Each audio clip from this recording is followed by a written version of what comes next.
नमस्कार। आज का पाठ है संगीतकार, जिसका शाब्दिक अर्थ है सहयोगी। प्रस्तुत पाठ में संगीत के क्षेत्र में मुख्य गायक का साथ देने वाले सहयोगी यानी संगीतकार के बारे में विचार किया गया है।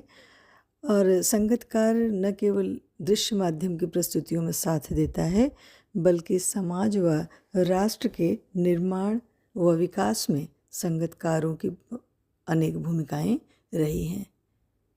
प्रस्तुत कविता संगीतकार इस बात पर भी प्रकाश डालती है कि सहयोगी की भूमिका निभाना, नायक के पीछे रहना यानी स्वयं को नायक से कमतर आंकना संगीतकार की कमजोरी नहीं होती, बल्कि उसकी मानवता होती है।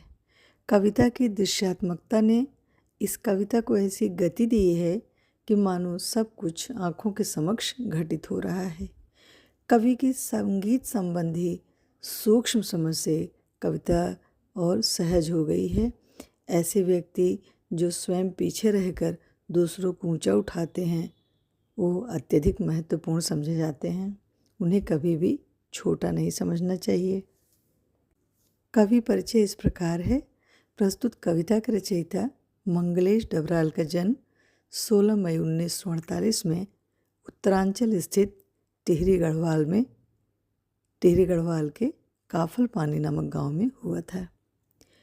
इन्होंने देहरादून से अपनी शिक्षा पूरी की और दिल्ली आकर पेट्रियाट नाम से प्रकाशित होने वाली पत्रिका से जुड़ गए। फिर पूर्वाग्रह पत्रिका जो भोपाल से निकलती थी, उसके सहायक संपादक के पद पर भी इन्होंने कार्य किया। इन्होंने अमृत प्रभात, जनसत्ता, सहारा समय आदि में भी संपादन कार्य किया। कोरोना से संक्रमित होने के कारण 9 दिसंबर 2020 में इनका निधन हो गया। इनकी प्रमुख रचनाएं हैं पहाड़ पर लालटेन, घर का रास्ता, हम जो देखते हैं, आवाज़ भी एक जगह है तथा नए युग में शत्रु आदि। कुछ काव्य संग्रह हैं लेखक की रोटी, कवि का अकेलापन आदि। इनकी कविताएं कई विदेशी भाषाओं में अनुवादित हैं। मंगलेश जी को अनेक पुरस्कारों से नवाजा जा चुका है, जैसे साहित्य अकादमी पुरस्कार, साहित्य सम्मान, पहल सम्मान, श्रीकांत वर्मा पुरस्कार आदि। कविता का भावार्थ इस प्रकार है। प्रस्तुत कविता में मुख्य गायक का साथ देने वाले संगीतकार की भूमिका के महत्व पर प्रकाश डाला गया है। कवि का कहना है कि नाटक, फिल्म, संगीत, नृत्य आदि के अलावा समाज में हम देखें तो इतिहास में भी अनेक ऐसे प्रसंग आए हैं जहाँ नायक की सफलता में अनेक लोगों ने महत्वपूर्ण भूमिका निभाई है। उसी को संदर्भित करते हुए कवि कहते हैं कि प्रस्तुत पंक्तियाँ इस प्रकार हैं। मुख्य गायक की चट्टान जैसे भारी स्वर का साथ देती वह आवाज़ सुंदर, कमज़ोर, कांपती हुई थी।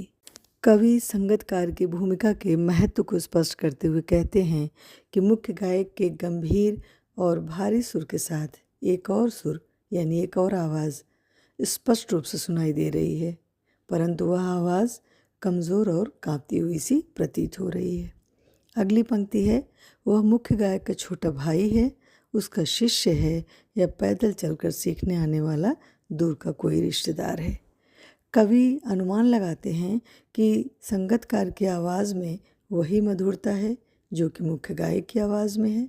इसलिए शायद वह संगीतकार मुख्य गायक का छोटा भाई हो, उसका शिष्य हो या फिर दूर से चलकर सीखने आने वाला कोई रिश्तेदार हो। इसका तात्पर्य यह है कि दोनों सुरों में अत्यधिक समानता और माधुर्य है। संगीतकार की आवाज़ में मिठास तो है, लेकिन संगीतकार की आवाज़ थोड़ी कांपती हुई है। मुख्य गायक की तुलना में कमज़ोर सी है, लेकिन सुरों की जो समानता दर्शाई गई है कविता में, उसी संदर्भ में संगीतकार को मुख्य गायक के भाई, शिष्य या रिश्तेदार का दर्जा दिया गया है। अगली पंक्तियां हैं, मुख्य गायक की गरज में वह अपनी गूंज मिलाता आया है प्राचीन काल से। इन पंक्तियों में कवि का कहना है कि संगीतकार एक लंबे अरसे से मुख्य गायक के सुर में सुर मिलाता आया है, यानी दोनों का बहुत पुराना रिश्ता है। एक लंबे अरसे से वह मुख्य गायक के सुर से सुर मिलाता आया है। अगली पंक्ति है कि गायक जब अंतरे की जटिल तानों में खो जाता है या अपने ही सरगम को लांघ कर चला जाता है भटकता हुआ अनहद में, यानी जब मुख्य गायक गीत का अगला चरण गाते हुए सुरों का विस्तार करते हुए अप्रतिम आनंद में खो जाता है, संगीत के अगले चरण को गाते हुए उसकी निर्धारित सीमाओं को लांघ कर अनहद यानी परम आनंद को प्राप्त करने लगता है और गहरी साधना में लीन हो जाता है, तब संगीतकार स्थायी को संभाले रहता है। कवि कहते हैं कि तब संगीतकार स्थायी को संभाले रहता है जैसे समेटता हो मुख्य गायक के पीछे छूटा हुआ सामान या उसे याद दिलाता हो उसका बचपन जब वह नौसिखिया था। इन पंक्तियों में कवि का कहना है कि संगीतकार मुख्य गायक का साथ देता है, उसके सहायक के रूप में उसकी मदद करता है। जब संगीतकार उसकी मदद करता है तो ऐसी स्थिति में मुख्य गायक को याद आ जाता है कि जब वह नौसिखिया था, यानी संगीत की दुनिया में जब वो नया नया आया था, तो प्रायः उससे इस प्रकार की गलतियां हो जाया करती थी। अगली पंक्ति है कि तार सप्तक में जब बैठने लगता है उसका गला, प्रेरणा साथ छोड़ती हुई उत्साह अस्त होता हुआ, आवाज़ से राख जैसा कुछ गिरता हुआ, तभी मुख्य गायक को ढांढस बंधाता कहीं से चला आता है संगीतकार का स्वर। यानी जब मुख्य गायक ऊंचे सुर लगाता है तो कभी कभी उसका गला उसका साथ नहीं देता, यानी गला बैठा बैठा सा प्रतीत होता है और वह भली प्रकार सुर नहीं लगा पाता है। वह निराश होने लगता है। उसे ऐसा प्रतीत होता है मानो उसकी प्रेरणा, उसका मनोबल, उसका उत्साह गायकी में उसका साथ नहीं दे रहे हैं। गायक की आवाज़ में उत्साह की कमी के कारण वह हताश व निराश हो उठता है, जो कि उसकी गायकी में स्पष्ट रूप से दिखाई देता है। यानी वह स्वयं को निरुत्साहित महसूस करता है। परिणाम स्वरूप उसके सुरों में क्षीणता स्पष्ट रूप से दिखाई देती है। यानी वो स्वयं को निरुत्साहित महसूस करता है और परिणाम स्वरूप सुरों में क्षीणता स्पष्ट रूप से झलकती है। मुख्य गायक का सुर बुझा बुझा लगता है। तब संगीतकार ऐसी स्थिति में मुख्य गायक के मंद पड़ते सुर में अपना सुर मिलाकर उसे बल प्रदान करता है और उस समय ऐसा प्रतीत होता है मानो वह उसे ढांढस बंधा रहा हो। अगली पंक्ति है, कभी कभी वह यूं ही दे देता है उसका साथ, यह बताने के लिए कि वह अकेला नहीं है और यह कि फिर से गाया जा सकता है गाया जा चुका राग। कवि कहते हैं कि कभी कभी संगीतकार निस्वार्थ भाव से मुख्य गायक के सुर को बल प्रदान करता है, जैसे वह ये बताना चाहता है कि मुख्य गायक अकेला नहीं है और यह भी बताना चाहता है कि जो राग पहले गाया जा चुका है वह राग फिर से गाया जा सकता है।